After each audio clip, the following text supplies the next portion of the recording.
Hey there, folks, it's Pastor Vince. I was watching the Netflix documentary on the Vietnam War just a couple weeks ago, and one of the things that it helped me understand truly was how much the Vietnam War really impacted the nation we are today in many ways, socially, and just in many ways.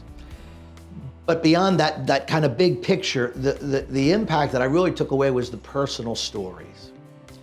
One of them was about a fellow named Captain Matt Harrison. And Captain Harrison had led his group of men into some of the bloodiest battles in Vietnam, taking a battle on Hill 1338 and the battle on Hill 875, and they were horrific battles. But somehow he survived them and survived 2 tours of duty there in Vietnam and returned home in 1968. When he returned home, his brother Bob had been in an ROTC program, but during his time in that, his feelings about the war had turned, and he was questioning whether he wanted to take off or how he really wanted to respond. And the Marines called him up to go serve as a rifleman. Matt knew his brother didn't want to go.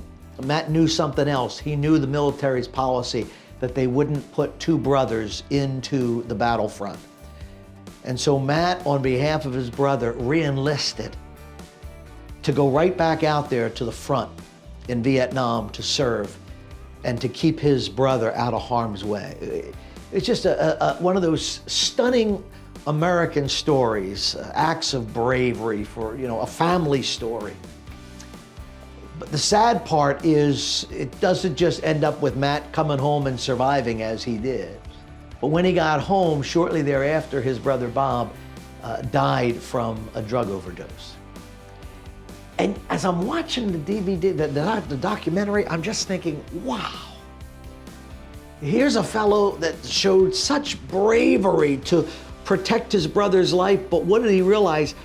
My brother's life it's not in my hands to control. It reminded me so much of James chapter 4 and verse 13, where James says, our life is just a vapor.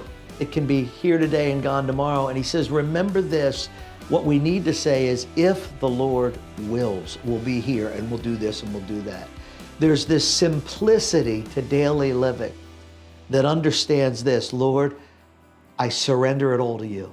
I can't guarantee tomorrow. Life can be so complicated and we can do all we can to control things, but we're reminded of the simple thing. Daily surrender, Lord, my life is in your hands. And that's where we'll find peace, because the simple things are still secure. Remember that as you go about your life today.